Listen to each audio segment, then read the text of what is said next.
The vast throne room of the celestial palace glittered with light reflected from 1,000 crystalline surfaces. Princess Terra stood before her father, Cain Vorden, her six-fingered hands clasped tightly behind her back. Her pearlescent skin shimmered with anxiety as the royal court watched in silence. "Daughter, you have reached your 25th cycle," Cain Vorden's voice boomed through the chamber. "The time has come for you to select a mate who will strengthen our dominion across the stars." Terra nodded respectfully, her large violet eyes fixed on the polished floor. This moment had been prepared since her birth. As the only heir to the most powerful empire in the known galaxy, her choice would seal alliances and determine the future course of their civilization. "The noble houses have presented their finest sons," continued the king, gesturing to a holographic display showing the faces of potential mates. Each candidate possessed the traits most prized by their species: symmetrical features, enhanced intelligence, and genetic modifications for longevity. Lord Dax, the king's chief advisor, stepped forward. "Your Highness, the House of Marin offers their heir, whose bloodline would bring 3 star systems under our direct control." Terra glanced at the image of the tall, elegant alien prince. He was perfect in every way their society valued, yet she felt nothing. "The selection ceremony will take place in 6 cycles, her father declared. "You will use this time to review the candidates and make your choice." When the formal court session ended, Terra retreated to her private chambers. Once alone, she activated a hidden panel in her wall.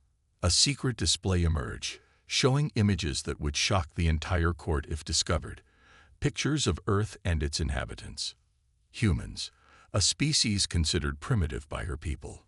While they had achieved space travel, their technology remained centuries behind the celestial dominion. Their bodies were fragile, their lifespans short, their genetics unmodified by advanced science. Yet something about them fascinated her beyond reason. "Princess," her personal attendant Mila entered after a respectful knock. "You're accessing the human archives again." Tyra didn't bother hiding the display. Mila had kept her secret for years.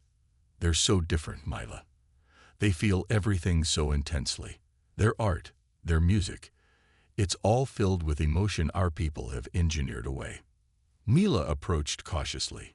"Your interest in humans goes beyond academic curiosity, doesn't it?" Tyra sighed. "I've made my decision, Mila. Before the selection ceremony, I will visit Earth." Mila's eyes widened in shock. "Princess, that's permitted by ancient law," Tyra finished firmly. "The royal exploration right. Every heir is allowed to journey beyond our territories before finalizing their mate selection. No royal has invoked that right in 5 centuries. Then it's time someone did." Tyra's determination showed in her squared shoulders. "Prepare the diplomatic vessel. We'll disguise the visit as a standard cultural exchange. The king will never approve. He cannot legally deny me," Tyra reminded her. "And I need to see them, humans, with my own eyes before I commit to a union that will last 2 centuries. Later that night, standing before the full royal court, Tyra made her announcement. The shocked silence that followed was broken by Lord Dax's outraged voice. "This is absurd. Humans are barely civilized. What could your highness possibly learn from such creatures?" Cain Vorden raised his hand for silence, his expression dark with disapproval. "Daughter, this is most unexpected. The noble houses have prepared for your selection for years. And they will have their answer," Tyra replied steadily, "after I complete my royal exploration right. It is my right by the ancient laws you swore to uphold, father." The king's jaw tightened, but he could not refute her claim. "Very well. You may visit Earth for 1 standard cycle. No more. When you return, you will make your selection immediately."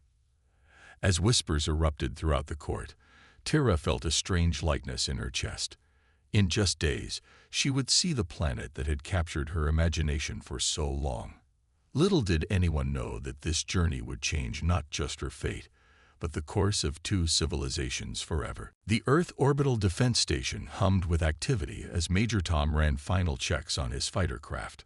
The sleek vessel was humanity's best defense against whatever threats might emerge from the depths of space. "All systems green," he muttered, sliding out from beneath the control panel. At 32, Tom was the station's most experienced pilot, with a reputation for unorthodox but effective tactics. Commander Ellis appeared at the hangar entrance. "Tom, drop what you're doing. We have a situation. Hostile contact." Tom was immediately alert. "Diplomatic," Ellis corrected. "A Celestial Dominion vessel just requested docking clearance. Some kind of cultural exchange mission." Tom whistled low. The Dominion rarely bothered with Earth, considering humans barely worth their notice. "Why now?" "Not our job to ask.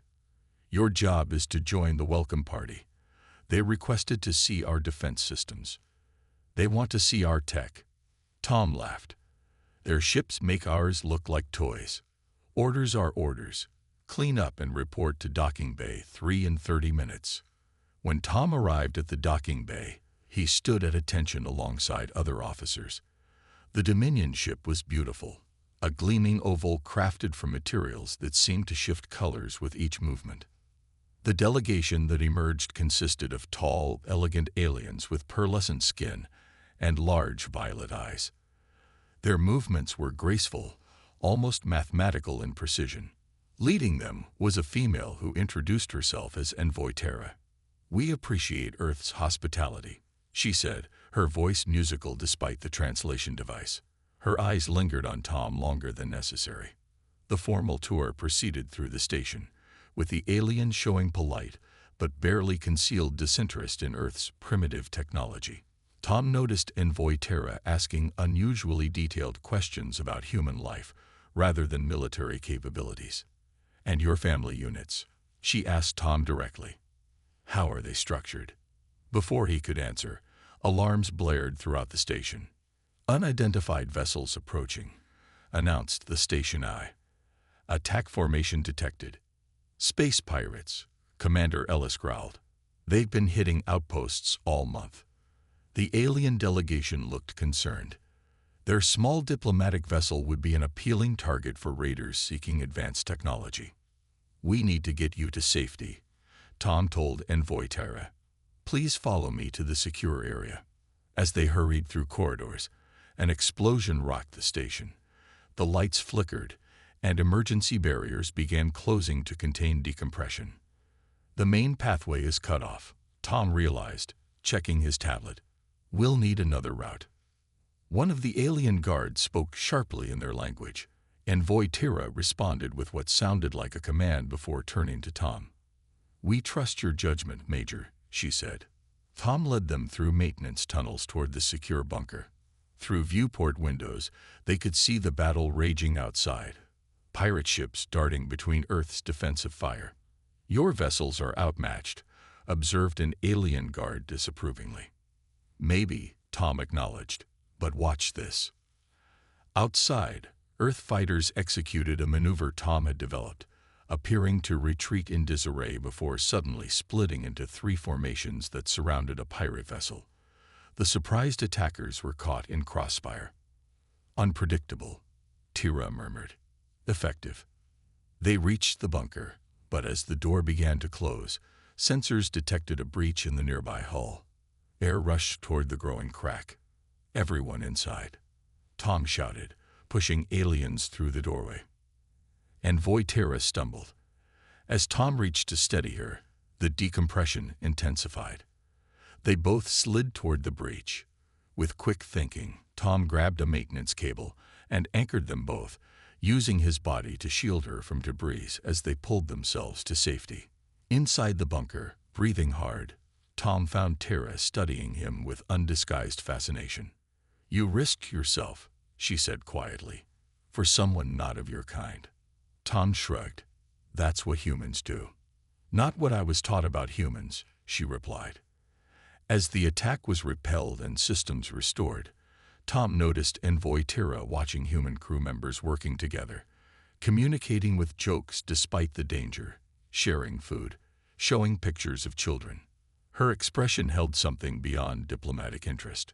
What Tom couldn't know was that behind her careful diplomatic mask, Princess Terra of the Celestial Dominion was making a discovery that would shake the foundations of galactic society. "Your fighting techniques lack efficiency," said Lux, Terra's chief bodyguard, as they watched Major Tom train in the station's combat zone.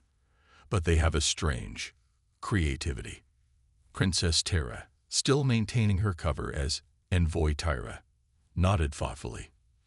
2 weeks had passed since the pirate attack, and she had arranged to extend the diplomatic mission, claiming a need for deeper cultural understanding. "That creativity saved us during the attack," she reminded Lux. "There's value in approaches different from our own." After the training session ended, Tom approached them, wiping sweat from his brow. "Enjoying the show?" he asked with an easy smile. "Your fighting style is most unusual," Tyra replied. "On our world, combat is precise, mathematical." "Yeah, well, sometimes you need to throw the math out the window and just go with your gut," Tom said. Tyra tilted her head. "This gut concept, intuition based on experience rather than calculation, fascinates me." "Then you'll love what I have planned for today," Tom said. "Commander Ellis approved my request to show you something special." An hour later, they stood in the station's observation dome. Earth filled the massive viewport, blue and green and swirled with white clouds. "We call this the Earth View Lounge," Tom explained. "Best seats in the house."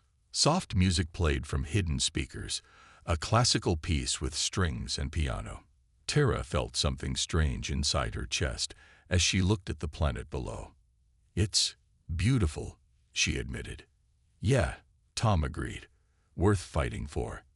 They spent the afternoon there, with Tom explaining human music, art, and literature. When he played recordings of Earth's great symphonies, Terra closed her eyes, absorbing the emotional resonance that Dominion music, designed for mathematical perfection, never achieved.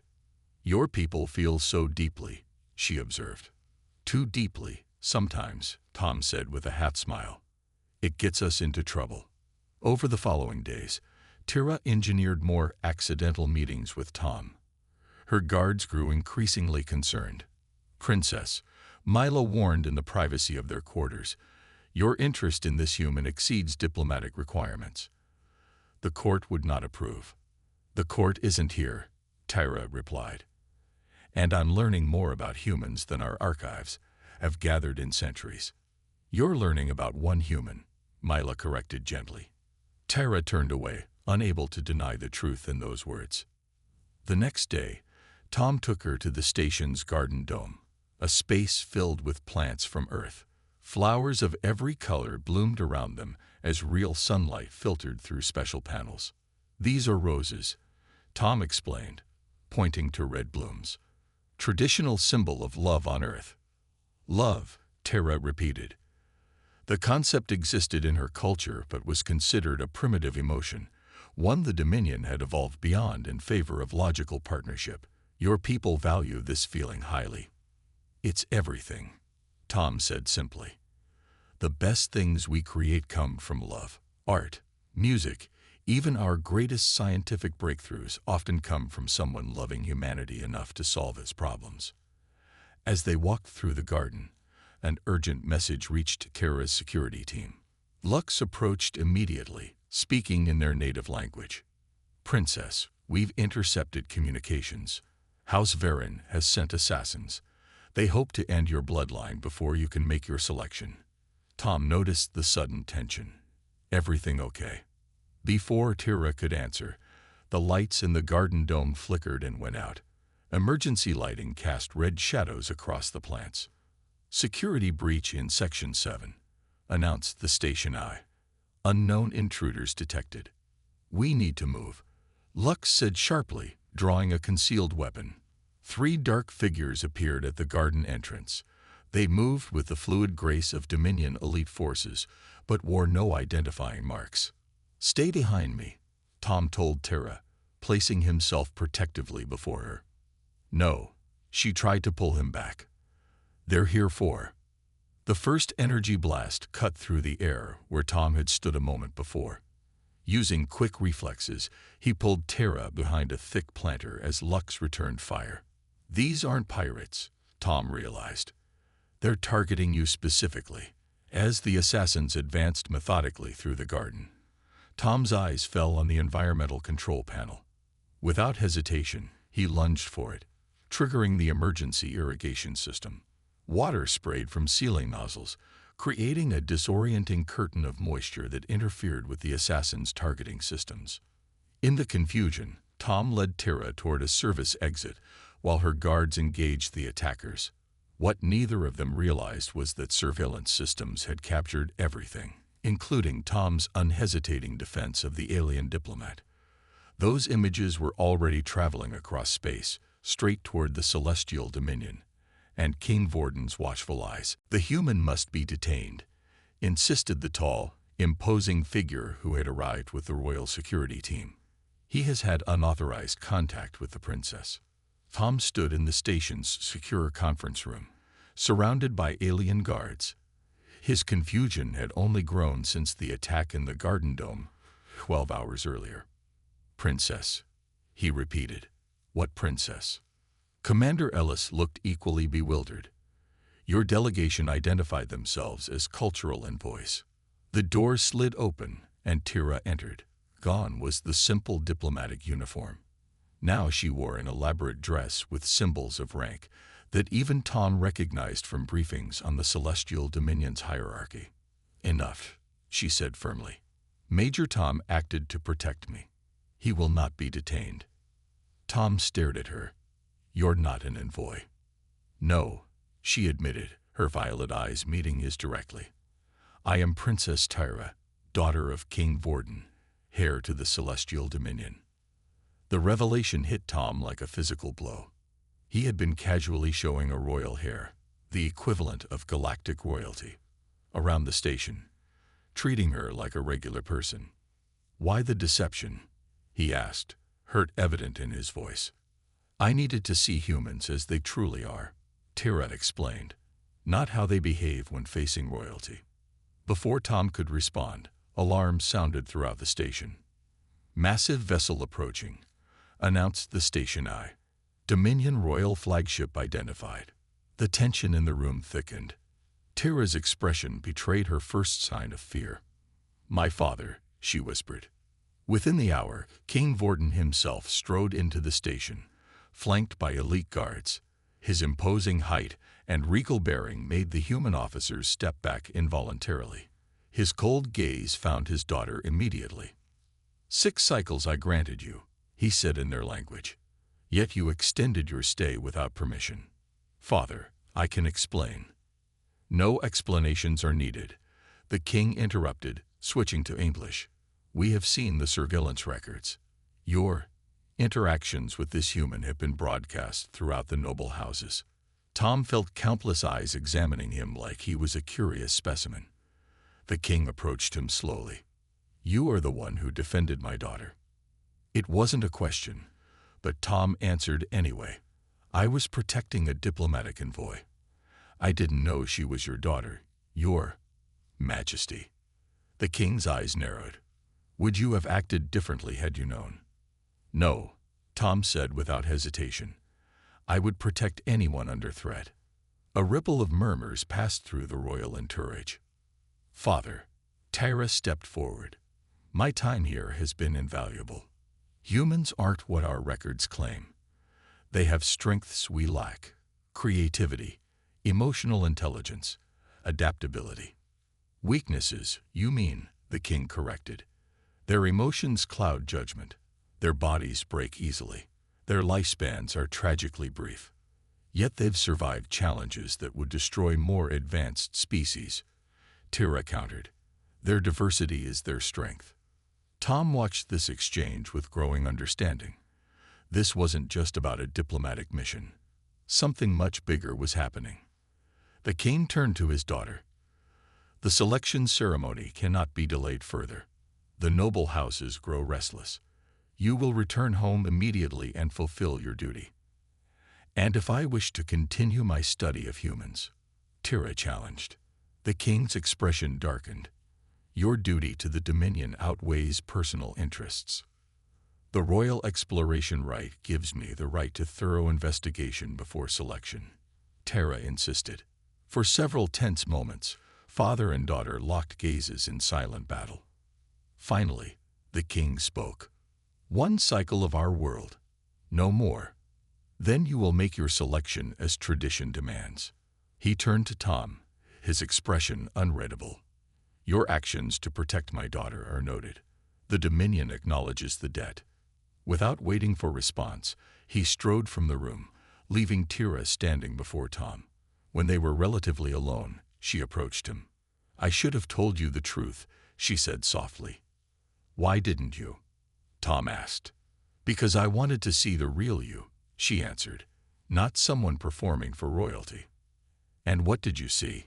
Tara's answer was interrupted by her royal guard. Princess, the king demands your presence for departure preparations. As she turned to leave, Tara looked back at Tom. I saw something worth changing an empire for.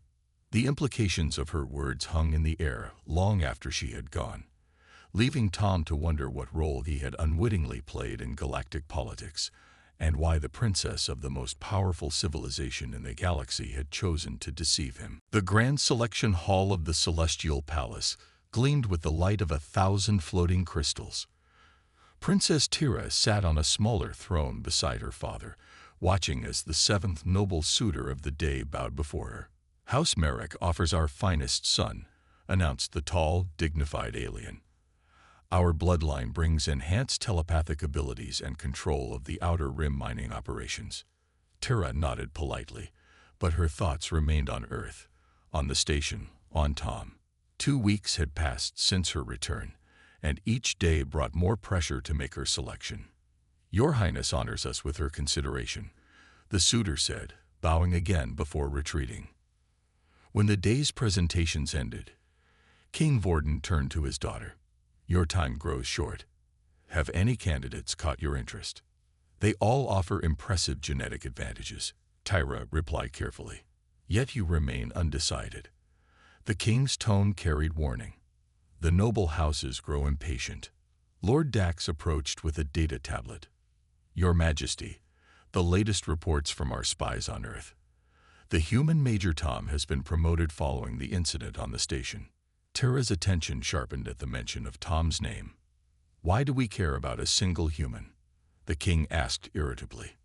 Because intelligence suggests the princess maintains interest in him, Dax replied, his eyes watching Tara carefully. Some houses fear she might make an unconventional selection. The king laughed. Impossible. No royal would choose outside the noble houses. The law forbids it. Actually, father, Tara spoke up. The ancient laws only specify that the chosen mate must strengthen the empire. They don't specifically require noble blood. Silence fell over the hall. The king stared at his daughter in disbelief. You cannot possibly be considering a human, he finally said. I'm considering all options that benefit our people, Tyra replied evenly. The king rose abruptly. Enough of this foolishness. Lord Dax, arrange presentations from the final 3 houses tomorrow. This selection will conclude within 2 days. After the king departed, Tara slipped away to her private research chamber. Here, away from prying eyes, she had spent countless hours since her return studying classified archives about human biology and Earth history. Mila entered quietly. Princess, you missed the evening meal. I've made a discovery, Mila, Tira said, pointing to ancient genetic data scrolling across her screen. Our scientists have been hiding something important. What is it?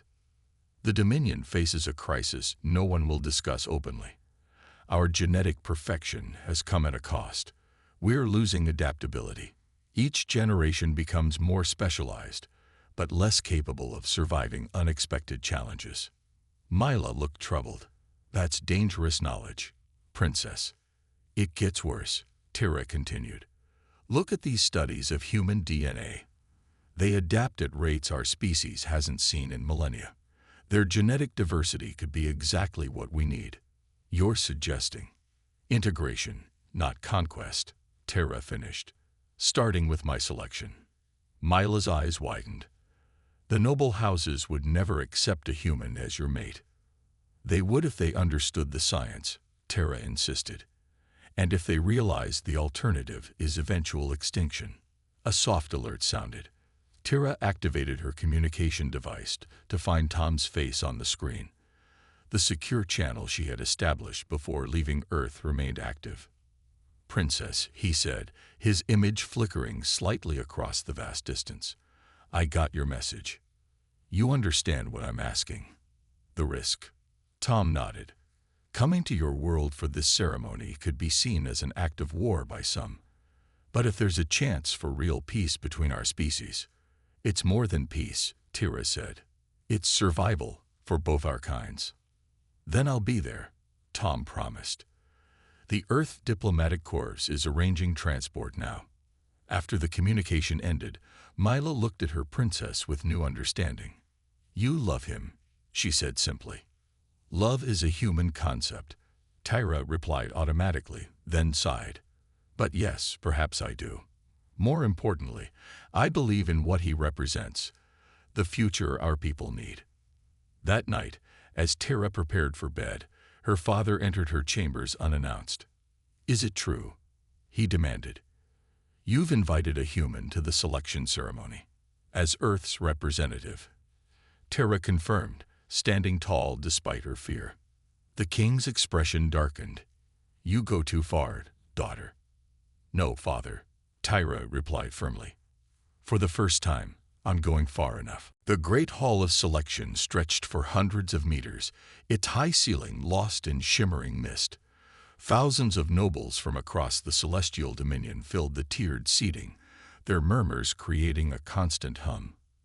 At the center stood the ancient selection days, where for 10,000 years, royal heirs had chosen their mates. Princess Terra waited in a preparation chamber, dressed in ceremonial robes that caught the light like liquid silver. Her hands trembled slightly. "The human has arrived," Myla whispered, entering the chamber. "The nobles are displeased." "Is he safe?" Terra asked immediately. "The king granted diplomatic protection," Myla assured her, though many questioned his decision. The ceremonial horns sounded, signaling it was time. Terra took a deep breath and stepped through the massive doors into the great hall. Silence fell as she walked the long path to the dais. Her father waited there, his expression stern but unreadable. Beside him stood representatives from the final 3 noble houses, each candidate genetically perfect, politically advantageous, and completely wrong for the future Terra envisioned. She searched the crowd until she found Tom. He stood awkwardly in Earth's formal diplomatic uniform, surrounded by guards who were supposedly for his protection, but seemed more like jailers. Their eyes met briefly across the vast hall. "Citizens of the Dominion," Cain Vorden's voice boomed. "Today my daughter, Princess Terra, fulfills her sacred duty by selecting a mate who will strengthen our empire for generations to come." Polite applause rippled through the hall. The noble houses of Merrick, Valen, and Soreth present their sons for the princess's consideration. The king continued. "Their bloodlines are pure, their genetic profiles superior, their alliances beneficial." The 3 candidates stepped forward, each bowing deeply to Terra. She acknowledged them with appropriate courtesy while her mind raced. Everything depended on what would happen next. "Before I make my selection," Terra spoke clearly, her voice carrying throughout the hall, "I wish to address the assembly." Murmurs of surprise spread among the nobles. This was not part of the traditional ceremony. "Proceed," her father said cautiously. Terra stepped to the center of the dais. "For 10,000 years, our people have followed the same path, selective breeding for traits we deem superior, engineering our genetics toward perfection. We call ourselves the most advanced species in the galaxy." She paused, looking around the hall. "But perfection has become stagnation. Our scientists have hidden a dangerous truth. We are losing our ability to adapt." Gasps and angry mutters erupted from the crowd. Lord Dax stepped forward. "Princess, these claims are inappropriate for the ceremony. They are essential to my selection. Tara cut him off. She activated a holographic display showing genetic data.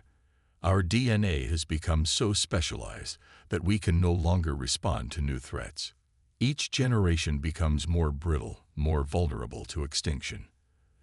The king's expression darkened. Daughter, father, you know this is true, Tara said firmly. The classified studies have been hidden from the public, but they confirm what I say. She gestured toward Tom. Meanwhile, humans, a species we've dismissed as primitive, possess remarkable genetic diversity and adaptability. They evolve and change at rates we haven't seen in our people for millennia. The hall erupted in shocked voices. Several nobles rose to their feet in protest. This is outrageous. Humans are inferior. This insults the noble houses. King Vorden raised his hand for silence. When the hall quieted, he asked, "What are you suggesting, daughter?" Tara stood tall, facing the assembly without flinching. For generations, we've believed strength comes from purity. I believe true strength comes from diversity. She paused. I have studied our most ancient laws, which state only that the royal selection must strengthen the empire. A hush fell over the crowd as understanding dawned. By right of royal selection, I choose Major Tom of Earth as my consort, Tara announced clearly. The great hall exploded into chaos. Nobles shouted in outrage. The candidates from the three houses stepped back in shock and anger. The king's voice cut through the tumult. This selection violates all tradition. But not law, Tara countered. And if we continue to follow tradition blindly, our species faces extinction. Science confirms this. She turned to face the assembly. I don't just choose a mate today. I choose a future where our species can thrive again, through diversity, through adaptation, through change. Tom stood motionless in the center of the storm, his eyes fixed on Tara's determined face as the fate of two worlds hung in the balance. 3 days after the selection ceremony, the celestial palace still buzzed with heated debates. 6 noble houses had already withdrawn their allegiance to the crown. Military vessels from House Merrick positioned themselves at the edge of the royal system in a show of displeasure. In the king's private council chamber, Princess Tara stood firm before her father and his advisors. The empire is fracturing because of your choice, Lord Dax stated flatly. House Valen threatens to cut off resource shipments to 3 central planets. King Vorden looked older than Tara had ever seen him. Was this your intention? To destroy what we've built over millennia? No, father, Tara replied. My intention was to save it. She activated a holographic display showing genetic data. Our chief scientists have confirmed my findings. The Dominion's genetic stability is declining with each generation. Within 10 cycles, birth rates will fall below sustainable levels. The king studied the data with weary eyes. Even if true, there were other solutions besides selecting a human. We're there, Tara challenged. Every noble house faces the same genetic stagnation. We need outside elements to revitalize our bloodline. A soft chime interrupted them. The door opened to reveal Tom, still looking uncomfortable in the formal attire provided to him as the princess's chosen consort. You requested my presence, Your Majesty, he asked, bowing awkwardly. The king studied him silently. Tell me, human, do you understand what you've agreed to? You will never return to Earth. Your children will be subjects of scientific study. Many in our empire consider your very presence an insult. Tom straightened his shoulders. I understand the risks, but I also understand the opportunity to bridge 2 worlds that have viewed each other with suspicion for centuries. Pretty words, Lord Dax scoffed, but the noble houses will never accept him. Some already have, Tara interjected. She brought up another display showing messages of support from 3 progressive houses. House Lyran's geneticists have independently verified our findings. They're calling for immediate action to address our species' decline. The king rubbed his temple. Even so, acceptance will take generations. Then we should begin now, Tara said firmly. After further discussion, Tom was dismissed. As he left the chamber, Mila was waiting to escort him back to his quarters. "How do you find our world so far?" she asked politely. Tom glanced out a crystal window at the impossibly tall spires of the royal city. "Beautiful but cold," he admitted. "I've never felt more out of place." "The princess risked everything for this union," Mila said. "Many still cannot understand why." Tom nodded. "Sometimes I don't understand it myself." Later that evening, Tira joined Tom on the private balcony of the royal quarters they now shared. The 3 moons of the Dominion homeworld cast different colored lights across the landscape. "My father has made his decision," she said without preamble. "He will publicly support our union." Tom's expression showed his relief. "That's good news." "It's necessary news," Tira corrected. Without his support, civil war was inevitable. They stood in silence for a moment before Tom asked, "What happens now?" "Now we prove them wrong. All those who believe this union can't succeed," Tira replied. "The king has approved the establishment of a new diplomatic mission. We will serve as ambassadors between Earth and the Dominion." Tom looked surprised. "We're going back to Earth." "For visits only," Tira clarified. "Our primary residence will remain here, but we'll travel between worlds, building relationships, exchanging knowledge." She turned to face him. "It won't be easy. Many humans will fear me just as many of my people reject you." "Nothing worth doing is ever easy," Tom said with a slight smile. The following morning, King Vorden made his public announcement supporting the union. Though opposition remained strong, the scientific evidence of genetic decline shifted the conversation. What had begun as scandal slowly transformed into cautious hope.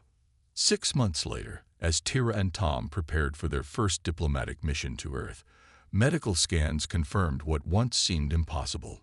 Tira was carrying a child, the first human-Dominion hybrid in history. As their ship departed for Earth, Tira looked back at her homeworld. "Do you think we've changed anything?" she asked softly. Tom took her hand. "We've changed everything." Below them, scientists from both worlds were already beginning collaborative research, sharing knowledge that had been kept separate for centuries. New genetic therapies derived from human DNA showed promising results in treating Dominion decline. Their child would be born into a galaxy still divided but slowly healing, living proof that sometimes the most shocking choices lead to the most necessary beginnings.